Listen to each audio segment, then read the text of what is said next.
Hello. Welcome back to Let's Talk Ray Bradbury. If you've not yet subscribed to our channel, please take a moment to do that now. All right, so back to From the Dust Returned, the fix-up novel by Ray Bradbury, published in 2001, just a few years before his death.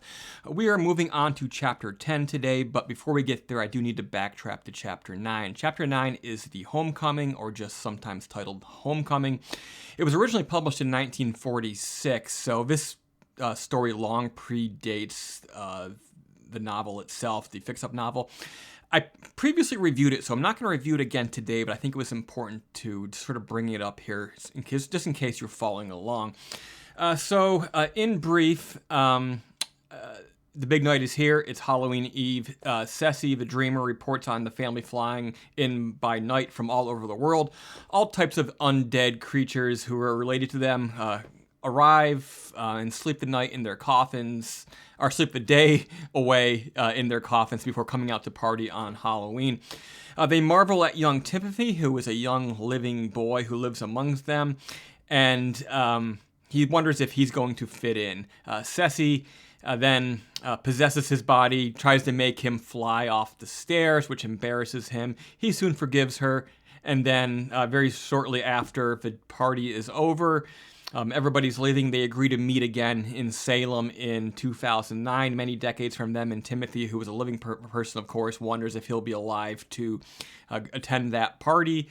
And also, everybody who flies away into the darkness is heading west, trying to beat the rising of the sun, because, of course, they can't be out by day. The tale is interesting here in that, as part of the book, it's been set up as the main event. However, the book is not even halfway finished yet. So that makes me wonder what else is to come. Would Bradbury sustain the momentum with the homecoming having already passed? All right, then. Moving on, we are to the immediate day after, or night after the homecoming. We're in Chapter 10, West of October, which was originally published in 1988, a few decades after the homecoming. Synopsis, we pick right up after the homecoming. Four young cousins named Peter, William, Philip, and Jack have stayed behind because of a perceived shadow lingering over their homes in Europe. Presumably, I would think this to be World War II because the timing is right, but nothing specific is said about it. They want to have some fun with CeCy, so they convince her to, while they sleep, use her power to transform or transport their bodies into the brains of mental patients at the nearest asylum and sort of see what crazy feels like. And they're having a good old time. But meanwhile, as they're sleeping, the barn burns down and destroys all four of their bodies. So now their spirits are trapped in CeCy's innocent young head. These four horny young male cousins decide that, well, we can't stay here forever, or the family rather decides that they can't stay in innocent young CeCy's brain forever.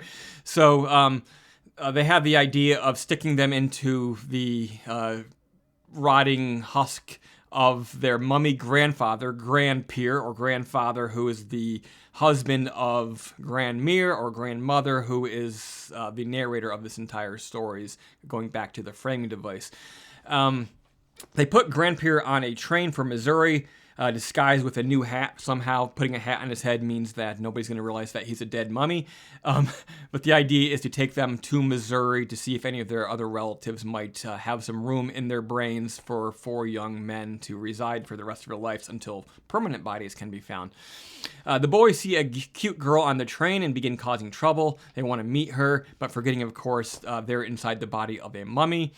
Grandpeer does everything that he can to restrict them and to try and keep them from causing embarrassment and bringing to attention the fact that he is in fact a mummy. So he shoves them into his memories, and they share various memories from his love exploits from around the globe in his travels as a mummy from museum to museum, presumably. But the thing is here is they talk about not wanting to. He doesn't want to spoil CeCy's alleged innocence. She then goes on sort of a monologue where she insists that, I'm not innocent at all. I've spent 1,000 nights in the eyes and minds of various lovers and have experienced all these dirty things. Bradbury, of course, glosses over it. It's not very explicit or anything like that. It's all done pretty humorously. But since nobody in Missouri will take on the boys, it's decided that they must reside in Grandpierre's mind. So they put him back on the train back home to Illinois. They spend their time in his memories, but every once in a while it is said that grandfather's memories sort of slide on over to 4,000 years ago when he met Grandmere. And at that time, she said that he was too old for her. It's a fun comedy. Everybody is horny, but of course, Bradbury glosses over that, sort of plays with it. Just, innuendos and nothing explicit. This is all very, very family friendly. What's interesting is this dynamic of sharing a mind of a loved one, and how in doing that, you learn a lot of things that you didn't suspect of that person. We all have private lives inside of us that we don't share with our loved ones out of embarrassment and out of a feeling of privacy. I like how Grandpierre tries to shelter CeCy, thinking of her as a normal girl, despite the fact that she's very abnormal. So I love this dynamic that this is a very weird family.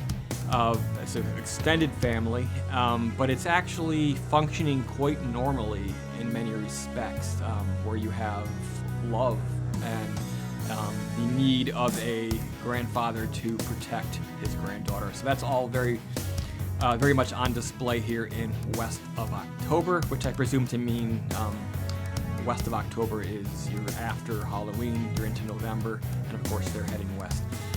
All right, next time we'll be moving on to Chapter 11, Many Return, so be sure to tune in probably tomorrow to find out what that is all about here on Let's Talk. But until next time, keep it creepy.